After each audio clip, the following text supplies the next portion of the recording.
सोनू। जी पापा। चलो भाई, बहुत तेज धूप हो रही है, अब घर चलते हैं। अब नहीं हो रहा। मैंने आपसे कहा था कि आप रहने दो पापा, मैं कर लूंगा अकेले। हाँ कहा तो था, पर तुझे अकेला कैसे करने दूं? इतना बड़ा खेत है, तैयार करने में समय तो लगेगा ना। हाँ भाई, तो मैं भी कह रहा हूँ पापा, आप घर जाओ, मैं करता हूँ। नहीं, तू भी साथ चल, रोटी वोटी खा लेते हैं, फिर शाम को आएंगे। पर पापा तब तक तो अंधेरा हो जाएगा। आप चलो ना, मैं आता हूँ। अरे जिद मत कर, चल मेरे साथ, आज की छुट्टी मान ले। अरे पापा, किसान की छुट्टी कभी नहीं होती। अरे मैंने कह दिया ना, तो हो गई आज छुट्टी, अब चल मेरे साथ। ये कहानी इन्हीं के छोटे से परिवार की है। किशन अपनी पत्नी गंगा, बेटे सोनू और बेटी मोना के साथ एक गांव में रहता था। गांव की आबादी ज्यादा नहीं थी, तो सभी के घर काफी दूर दूर बने हुए थे। खुद किशन का छोटा सा घर भी उसके बड़े से खेत के बीचों बीच बना हुआ था। फिर घर पहुंचकर आ गए दोनों, चलो आ जाओ, मैं खाना लगाती हूँ। वैसे खेत का काम पूरा हो गया? कहाँ माँ, पापा कहने लगे कि आज छुट्टी है, तो मुझे भी अपने साथ छुट्टी मनाने ले आए। छुट्टी? मतलब? अरे गंगा, बाहर निकल कर देखो, कितनी तेज धूप है। में से कोई बीमार पड़ गया तो और मुसीबत। अच्छा, मोना कहाँ गई? वो कुएं से पानी लेने गई है। पिताजी कितनी बार कहा आपसे, एक नल लगवा लो ना। पहले माँ और अब बेचारी मोना कितनी दूर से पानी भरकर लाती है हमारे लिए। तो क्या हो गया बेटा, तुम दोनों भी तो कितनी मेहनत करते हो हमारे लिए। हाँ माँ, पर नल तो होना ही चाहिए ना। ठीक कह रहा है तू। अच्छा चल, इस बार की फसल बिक जाने दे, अब की बार सबसे पहले नल खुदवाऊंगा। किशन से वादा लेकर सोनू के चेहरे पर संतोष था और वो खाना खाने लगा। तभी खाना खाते हुए, अच्छा मैं क्या कह रही थी सोनू के बापू? हाँ बोलो ना गंगा। इसकी शादी वादी करनी है कि नहीं? हाँ करेंगे ना, खूब बढ़िया से करेंगे। रहने दो पिताजी, इतनी परेशानियां क्या कम है जो एक और मोल ले लूं। पत्नी परेशानी नहीं होती पगले, वो तो परेशानी से बाहर निकलने का जरिया होती है। देखना, बहू आ जाएगी तो किस्मत खुल जाएगी हमारी। हाँ भैया, माँ सही कह रही है। कह तो ऐसे रही हो माँ, जैसे वो आएगी तो आसमान से पैसा बरसने लगेगा। पहले कुछ पैसे वैसे इकट्ठा कर लें, फिर सोचेंगे इसके बारे में।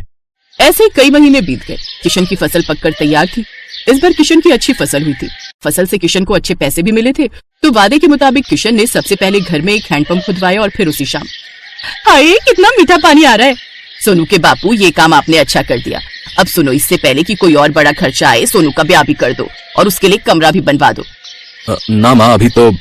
चुप कर, तूने कहा था ना कि पहले नल फिर बहू। ले, अब लग गया नल, अब तू कुछ नहीं बोलेगा। माँ की बात सुनकर सोनू चुप हो गया। फिर उस दिन से ही गंगा और किशन ने सोनू के लिए लड़की देखना शुरू कर दिया। और फिर क्या हुआ माँ, बात बनी? हाँ बन गई भाई, मुझे तो लड़की बहुत अच्छी लगी। राधिका नाम है उसका, पढ़ने लिखने में बहुत तेज है। पर क्या माँ? उसके बाबा की तबीयत सही नहीं रहती, माँ है नहीं, लेकिन मुझे तो बहुत अच्छी लगी, देखने में भी बड़ी प्यारी है। हाँ, और मुझे तो बहुत समझदार भी लगी। हम तो हाँ कराए हैं, अब तो शादी की तैयारी करो भाई।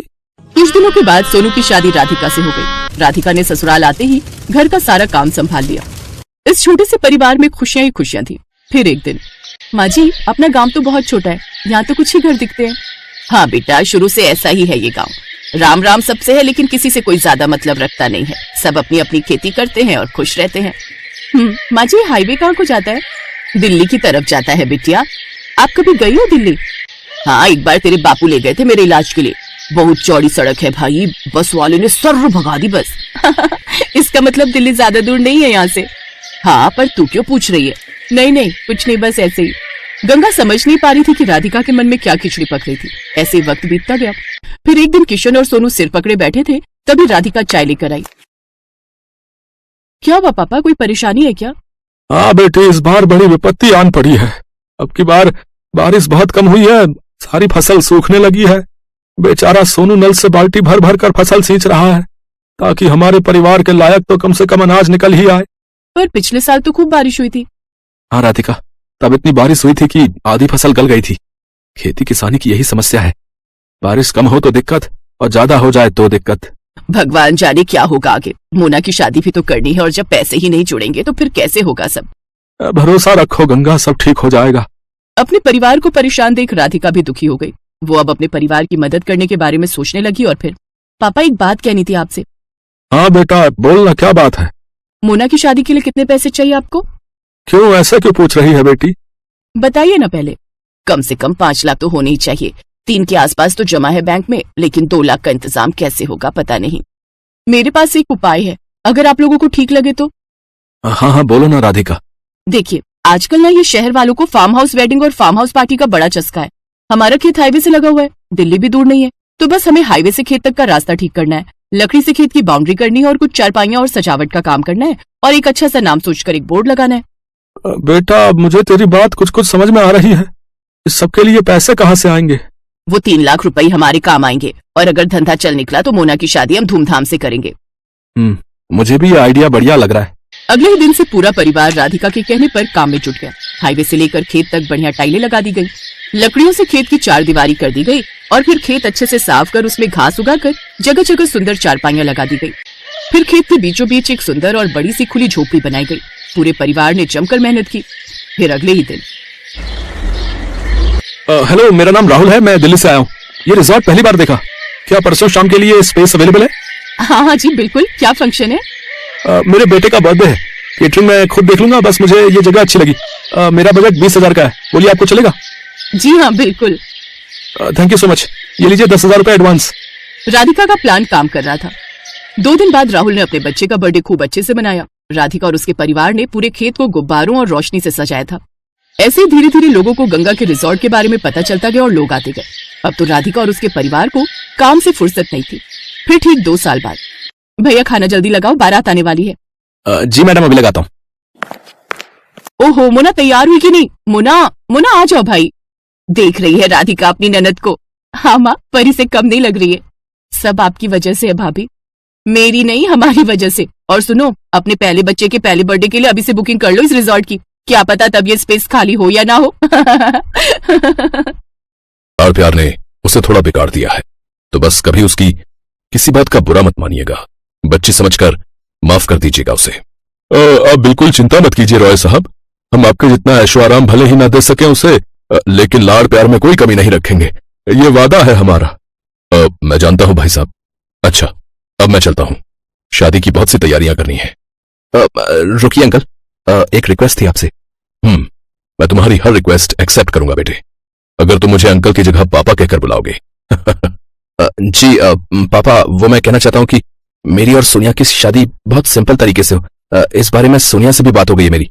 हम सिंपल कोर्ट मैरिज करना चाहते हैं। लेकिन बेटा, ये कैसे हो सकता है?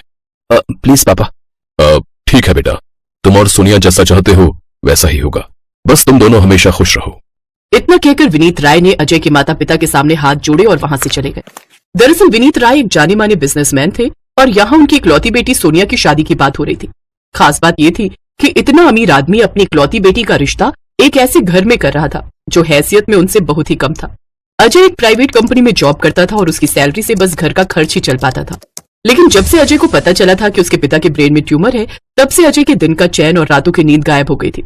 इसी बीच उसकी जिंदगी में सोनिया ने एंट्री ली और अब सब बदलने वाला था। अजय, और कितना वेट करना पड़ेगा मुझे यहाँ पर? बस 2 मिनट। माँ प्लीज थोड़ा जल्दी करिए ना। हाँ बेटा, बस आ गई मैं। वो मैं पूजा की थाली मंदिर में रखकर भूल गई थी। अब सब ठीक है। बहू, अब तुम इस कलश को अपने पैर से गिराकर अंदर प्रवेश करो। ओ गॉड, ये सब कब खत्म होगा? ये देखकर विभा कुछ कहती उससे पहले ही अजय ने उससे कहा, माँ जल्दी से आरती करो ना, मेरी तबीयत कुछ ठीक नहीं लग रही। अरे ऐसे कैसे, रुक जा थोड़ा। शादी की रस्में तो वैसे भी तुम दोनों ने होने नहीं दी, अब कम से कम बहू का गृह प्रवेश तो अच्छे से हो जाने दो। अब बहू यही रुको, पहले मैं तुम्हारी आरती उतारती हूँ। जस्ट अ मिनट आंटी जी, इतना सब कुछ मुझसे नहीं होगा। व्हाट रबिश, एक तो वैसे इतनी गर्मी है, ऊपर से आपके नाटक खत्म ही नहीं हो रहे। अजय, मेरा रूम किधर है? अजय ने फौरन घर के सबसे बड़े कमरे की तरफ इशारा कर दिया और सोनिया भी तुरंत उस कमरे की तरफ बढ़ गई। और फिर माँ, वो मैं सोनिया की तरफ से अरे कोई बात नहीं बेटा, तू जा बहू के पास और देख उसे कोई परेशानी ना हो। इसके बाद अजय सिर झुकाकर उसी कमरे की तरफ बढ़ गया जिसमें सोनिया गई थी। वो सोनिया की हरकत पर शर्मिंदा था और अंदर जाकर वो सोनिया से कुछ कहता उससे पहले ही सोनिया उल्टा उस पर ही भड़क गई। ये सब क्या है अजय? यहाँ रहूंगी मैं, एसी कहाँ है? और कितना छोटा कमरा है ये। ओफो, इंटीरियर भी कितना बेकार है इस रूम का। सोनिया, तुम भूल रही हो कि तुम अपने पापा के घर में नहीं हो। ये हमारे घर का सबसे अच्छा और बड़ा कमरा है जो तुम्हें और मुझे दिया गया रहने के लिए। ओ मिस्टर, मैं कुछ नहीं भूली हूँ, लेकिन लगता है तुम्हारी याददाश्त ठीक करनी पड़ेगी मुझे। सोनिया की बात पूरी होने से पहले वहां अजय की माँ विभा चाय और नाश्ता लेकर आ गई, जिसे देखकर सोनिया चुप हो गई और अजय ने चाय की ट्रे लेते हुए कहा, अरे माँ, मैं कर लेता ना। कोई बात नहीं बेटा, सब ठीक तो है ना? सब ठीक है माँ, बस वो सोनिया थोड़ी थक गई है तो आराम करना चाहती है। अब आप जाओ, आप भी आराम करो। इतना कहकर अजय अपनी माँ को उसके कमरे में छोड़ने चला गया और फिर उसके वापस आने के बाद, सोनिया, हमारी बात हुई थी ना, बस कुछ दिनों के लिए तुम, मेरा मतलब है कि आप थोड़ा सा एडजस्ट कर लो प्लीज। देखो अजय, मुझे यहाँ कुछ ही महीने रहना है, तो प्लीज तुम थोड़ा एडजस्ट कर लो ना। सबसे पहले तो अपनी माँ को समझाओ कि मेरी सास बनने की कोशिश ना करे, और इस रूम का कुछ करो प्लीज। ठीक है, आप अभी सो जाओ, मैं कल कुछ करता हूँ। इतना कहकर अजय ने बिस्तर से एक तकिया उठाया और नीचे फर्श पर जाकर लेट गया। सोनिया भी बड़बड़ाते हुए बिस्तर पर सो गई। और फिर अगले दिन, अजय, ये एसी तुमने खरीदा क्या? हाँ पापा, वो सोनिया को आदत नहीं है ना बिना एसी के रहने की, तो इसीलिए लेना पड़ा। अरे तो मुझसे कहते ना, तुम्हारा पहले ही इतना खर्चा हो गया था। रुको, मैं अभी बैंक जाकर। नहीं पापा, पैसे हैं मेरे पास। और हाँ, आप शाम को रेडी रहना, हमें हॉस्पिटल जाना है। हॉस्पिटल? लेकिन क्यों बेटा? अब आपके ऑपरेशन की बात करनी है, अब हम ज्यादा देर नहीं करेंगे। लेकिन बेटा, उसके लिए तो। फिक्र मत करो माँ, पैसों का इंतजाम हो गया है, अब सब ठीक हो जाएगा। इतना कहकर अजय वहां से चला गया और विभा और विष्णु एक दूसरे का चेहरा देखते रह गए। दूसरी तरफ अजय अपने कमरे में जाकर सोनिया से कहता है, एसी लग रहा है, और कुछ चाहिए तो बता दीजिएगा। चाहिए तो बहुत कुछ, लेकिन रहने दो, तुम उतना सब कर नहीं पाओगे। किराए के पति हो तो इससे ज्यादा क्या ही उम्मीद लगाऊं तुमसे। ये सच था। असल में सोनिया और अजय की कॉन्ट्रैक्ट मैरिज हुई थी, जिसके तहत सोनिया को बस 6 महीने अपने ससुराल में रहना था। उसके बाद वो अजय से तलाक लेकर अपने घर वापस लौट सकती थी। असल में सोनिया की खराब आदतों से परेशान होकर उसके पिता विनीत राय ने उसके सामने ये शर्त रखी थी कि उनकी जायदाद को पाने के लिए पहले सोनिया को किसी अच्छे लड़के से शादी करनी होगी और एक अच्छी बहू बनकर दिखाना होगा। लेकिन इस मुश्किल का हल सोनिया ने अलग ही तरह से निकाला। उसने अजय की मजबूरी का फायदा उठाते हुए उसे पैसों का लालच दिया और सिर्फ 6 महीनों के लिए उसे अपना किराए का पति बना लिया। दूसरी तरफ अजय को अपने पिता का जल्द से जल्द ऑपरेशन करवाना था और इसीलिए उसने सोनिया की शर्त मान ली। लेकिन ये बात सोनिया और अजय के अलावा और कोई नहीं जानता था, और इस बात को छुपाकर रखना अब दोनों के लिए मुश्किल होता जा रहा था। बहू, अजय ऑफिस से आ गया है, मैंने खाना बना दिया है, तुम जाकर उसे परोस दो। क्यों, वो खुद खाना नहीं ले सकता क्या? बेटा, पत्नी खाना परोसे तो पति को अच्छा लगता है। देखिए आंटी, इससे पहले कि आपकी एक्सपेक्टेशन और बढ़े, मैं आपको बता देना चाहती हूँ कि आपका बेटा मेरा पति जरूर है, लेकिन किराए का।